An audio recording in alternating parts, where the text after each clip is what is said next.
In the days that followed that encounter, something strange began to happen at the forum. Dr. Renato Sampaio started greeting Alzira every morning. At first, she would avert her gaze, pretend not to hear, try to make herself even more invisible, an impossible task now that someone had broken the spell. But he didn't give up. He would stop in the corridor where she worked, look at her with that serious and respectful expression, and simply say. The other employees began to notice. They whispered in the corridors, casting curious glances at the cleaner who had never attracted attention before. Who was this woman whom Judge Sampaio greeted every day with such respect? What was so special about her?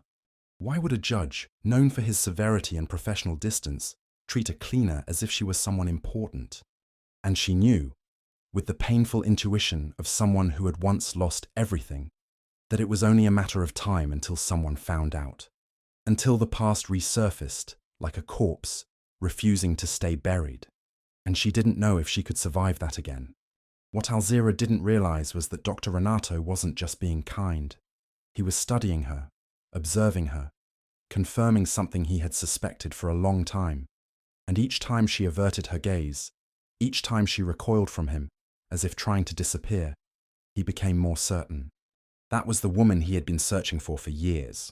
He was known as a strict but fair judge, the kind of man who studied every case with obsessive attention, who wouldn't tolerate injustices within his jurisdiction, who treated the poor with the same seriousness he treated the powerful. There were those who admired him for it, and there were those who hated him. There were no relatives willing to take on a poor and traumatized boy, so he was handed over to the system, to make children invisible until they turned 18 and could be officially forgotten. A small farm in San Bernardo, with a white fence and a garden that smelled of jasmine. It was an assessment visit, they said. They were considering transferring him there temporarily while they looked for a permanent placement. But in those 4 hours, a woman with brown hair and a tired smile did something no one had done before. She treated him like a person. She asked his name. She asked what he liked. She sat with him on the porch and gave him a piece of warm cornbread, telling him he was special, that he deserved good things. She had kind eyes, the kind of eyes that don't judge, that simply see. He on the porch and gave him a piece of warm cornmeal cake, saying he was special, that he deserved good things. She had kind eyes, the kind of eyes that don't judge, that just see. He was placed in a large institution in the capital soon after, a cold place where children were numbers and staff just clocked in and out. But that afternoon remained etched in his memory as the only time someone made him feel he mattered, as the only time someone looked at him and saw not a problem to be solved, but a child who deserved to be loved. And when Renato asked, weeks later, about the possibility of going to live at the farm, he was simply told that that place was no longer available. No explanation, no details. It was only years later, when Renato was already in law school, paying for his studies with scholarships and night jobs, that he decided to investigate. He searched public records. He discovered that an informal care farm had existed in San Bernardo, operated by a woman named Alzira Monteiro, and he discovered that she had been prosecuted, convicted of mistreatment and negligence, and that the place had been closed down. The accusations were vague, the evidence was circumstantial, and more importantly, there wasn't a single testimony from the children who had stayed at the farm. Not a single child was heard. No voice was deemed important enough to interrupt the judicial machine that had already decided its verdict. Renato tried to find Alzira. He searched for months, but she had completely disappeared. It was as if she had been erased from existence. And he, busy with life, finishing college, passing civil service exams, building a career, eventually put that search aside. But he never forgot. He never stopped wondering what had happened to the woman who gave him a piece of cake and made him feel human. Until that rainy Tuesday in April, when he saw a cleaning lady in the hallway and something in her eyes, that specific way of looking at the floor, of carrying the weight of the world on her shoulders, awakened an old memory. Now, sitting in his office after hours, with the door locked and the city lights flickering through the window, Renato reopened the case file he had requested from the inactive archives. It was a physical file, old, with pages yellowed by time and a thin layer of dust that no one had disturbed in over 2 decades. The anonymous complaint that started everything claimed that the children were kept in unsanitary conditions and subjected to forced labour. But when social workers visited the farm, their own reports described clean rooms, well-fed children, and evidence of basic education being provided. There was a glaring contradiction between the complaint and the observed facts, and the buyer was a real estate company named Construtora Vasconcelos and Filho, which demolished the house in a matter of days and built a residential condominium on the land. Vasconcelos and Filho, which demolished the house in a matter of days and built a residential condominium on the land. I want to know who the partners were in 2002. The same man who was now an influential businessman, owner of a construction company that dominated half of the real estate projects in the metropolitan region. The same man who, Renato would later discover, had deep political connections and a reputation for doing whatever it took to acquire valuable land. A handwritten, almost illegible note that read, "Complaint came via the councilman's office. Prioritize." Someone who saw a widowed, poor and vulnerable woman as an easy obstacle to remove. An innocent woman had been destroyed so that a powerful man could profit from her land. And the system, the very system Renato now served, had been complicit. "And I need it to be discreet." And then Mariana said, with that serious tone of someone who understands the weight of words, "Tell me everything." Because Sebastião Vasconcelos, now a 71-year-old man, rich and powerful, had ears in many places. And when a strange request for old files reached the records department, asking questions about Construtora Vasconcelos and Filho and a 2002 case, someone tipped him off. And Sebastião wasn't the kind of man who let the past come back to haunt him. She started her routine on the 3rd floor, wiping down the corridors, emptying trash cans, tidying up the hearing rooms. Everything as usual. But when she reached Dr. Renato's office, she found the door ajar. Alzira hesitated, then slowly pushed the door open. With her name on the cover. When he saw Alzira there, standing in the middle of the room, wide-eyed and staring at the documents on the desk, he froze. When he saw Alzira there, standing in the middle of the room, her eyes wide, staring at the documents on the table, he froze. "You're investigating!" Her voice came out broken, full of panic. "Why? Why can't you leave me alone?" "I know what they did to you." He took a step forward.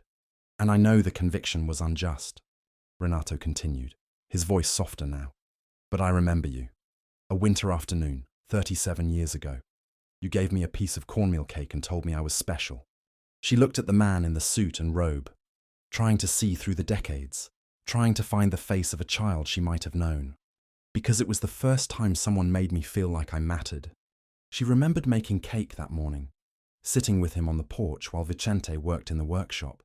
She remembered how he had devoured the cake with a hunger that went beyond the physical, a hunger to be seen, to be treated with kindness. "You were the first person who treated me like a human," Renato said, and now there were tears in his own eyes. "And when I found out, years later, that you had been convicted, destroyed, I knew something was wrong. I knew because I had been there. I saw who you were." Alzira couldn't hold back anymore. The tears fell, silent and heavy, carrying 2 decades of stored pain. "Because I'm going to prove that the conviction was unjust. I'm going to prove that the accusation was fabricated. I'm going to clear your name." Renato gently held her shoulders, forcing her to look into his eyes. "And because the children deserve to know the truth. They deserve to know that the woman who loved them was not a criminal. She was a hero. After so many years hidden, being seen seemed impossible, dangerous." Alzira looked at the simple object as if it were a grenade about to explode. With trembling hands, she took it, opened it. Inside was a letter, handwritten, with careful penmanship. With trembling hands, she picked it up, opened it. Inside was a letter, handwritten, with careful penmanship. "I need you to know that you saved my life. When everyone abandoned me, when I had no one, you gave me a home. You made me believe I had worth. And I grew up carrying that with me. I am a teacher today. I work with children who are going through what I went through. And everything I know about love, about caring, about seeing the value in every life, I learned from you. Please, if this letter reaches you, get in touch. There are other children looking for you too.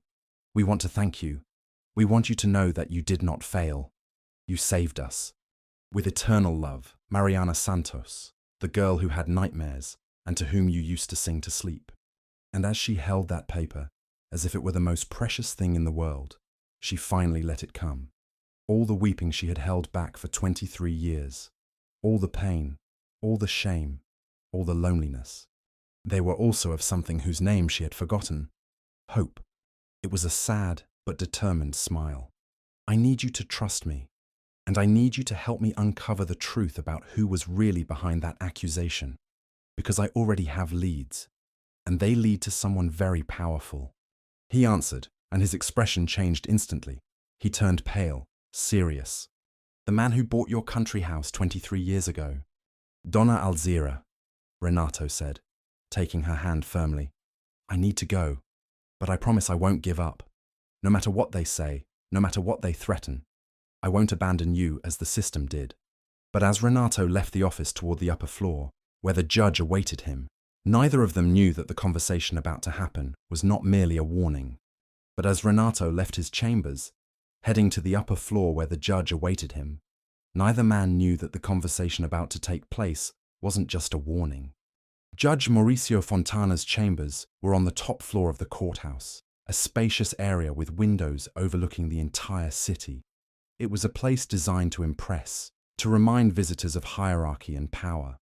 Renato had been there a few times over the years, always for formal meetings, always maintaining the professional distance his position demanded. Mauricio Fontana sat behind his mahogany desk, hands clasped over a closed folder. He was in his 60s, with completely white hair, and bore the posture of someone who had spent decades accumulating power and learning how to wield it. But he wasn't alone. Beside the desk, standing by the window, was another man. Tall, in a perfectly tailored grey suit, with silver hair slicked back. His eyes were cold, calculating, and when he looked at Renato, there was in that gaze the absolute confidence of someone who had never lost a battle that truly mattered. Sebastián Vasconcelos. Sebastián Vasconcelos, a businessman and longtime associate of this judicial district, perhaps even excessively dedicated. Inside were copies of documents Renato recognized immediately. These were the files he had requested. Alzira's case file, the records of Vasconcelos and Son construction. "It has come to my attention," Fontana said, with that deliberate slowness of someone choosing each word, "that you have been requesting old files. Cases closed more than 2 decades ago. This has raised some concerns. I am reviewing a case that shows clear irregularities. It is my duty as a magistrate to ensure that justice was properly served. You know how it works, Doctor. Some cases need to remain in the past. Dr. Sampaio, I'll be direct with you, because I respect intelligent men." Sebastián walked until he stood face to face with Renato. That property was located in a strategic area. It was necessary for the region's urban development. Jobs were created. Families were housed. Progress cannot be halted by sentimentality. Is that what you call the destruction of an innocent woman's life? Renato brought up what he had discovered, knowing it was risky, but not caring. Judge Armando Costa, who was a member of the same club as you, who golfed with you every Sunday, who, curiously, retired 6 months after that case and went to work as a consultant for, let me see, yes, Vasconcelos and Son Construction. They can... You are being emotional, Sebastián said, with the disdain reserved for those he considers inferior. And emotion is not compatible with the judiciary. It's not protecting the powerful at the expense of the vulnerable. Let me be clear about the consequences. If you continue with this investigation, I will personally ensure your career ends. I have friends in the National Council of Justice. I have connections you can't even imagine. And most importantly, I have the resources to sue you, the judicial district, and anyone who tries to tarnish my reputation with lies from decades ago. While you fight, I will ensure that every one of your decisions is reviewed, every case questioned, every step analyzed. I will make your professional life a living hell. And when I'm done with you, I'll go after that cleaning lady. I will sue her for defamation. I will ensure she spends the rest of her miserable days paying for trying to defame me. Judge, Renato turned to Fontana, ignoring Sebastián. Are you really going to allow this? Will you allow threats to be made openly in your chambers? He stood up, walked around the table. Choose your battles. Not every injustice can be righted. Not every past mistake deserves to be revisited. Sometimes, the best we can do is move on and let an innocent woman carry the blame for the rest of her life. Let children believe that the only person who loved them was a criminal. Is that what you call justice? Deixar uma mulher inocente carregar a culpa pelo resto da vida? Crianças acreditarem que a única pessoa que as amou era uma criminosa. Isso é justiça? Estamos entendidos? Perguntou Sebastião, com aquele sorriso triunfante. Renato fechou a porta. Sentou-se pesadamente em sua cadeira. E então contou tudo. A ameaça, o poder de Sebastião, a cumplicidade do juiz, a impossibilidade de vencer. Renato podia ver a resignação se instalando. Aquela aceitação dolorosa de que algumas batalhas não podem ser vencidas. Já destruíram minha vida uma vez. Não vou permitir que destruam a sua também. Desaparecer. Para todo mundo. Tinha evidências de injustiça, a verdade e a justiça ao seu lado, mas nenhum poder real para corrigi-las, ninguém disposto a ouvi-lo, e o sistema estava contra ele. Para as provas de corrupção que ele havia reunido, mas que não poderia usar sem destruir sua própria carreira e colocar Alzira em perigo.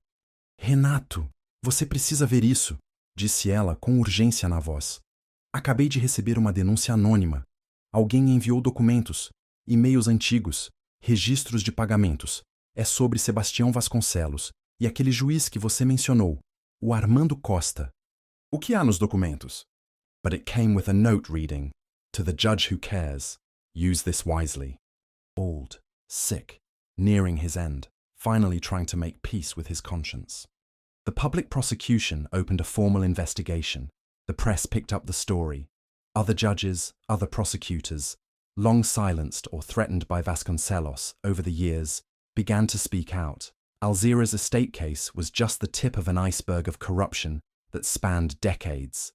Sebastião Vasconcelos was indicted, Judge Fontana was removed from office, and Alzira Montero's case was annulled due to fraud. Renato searched for her for weeks until he received an unexpected phone call. And I saw the news.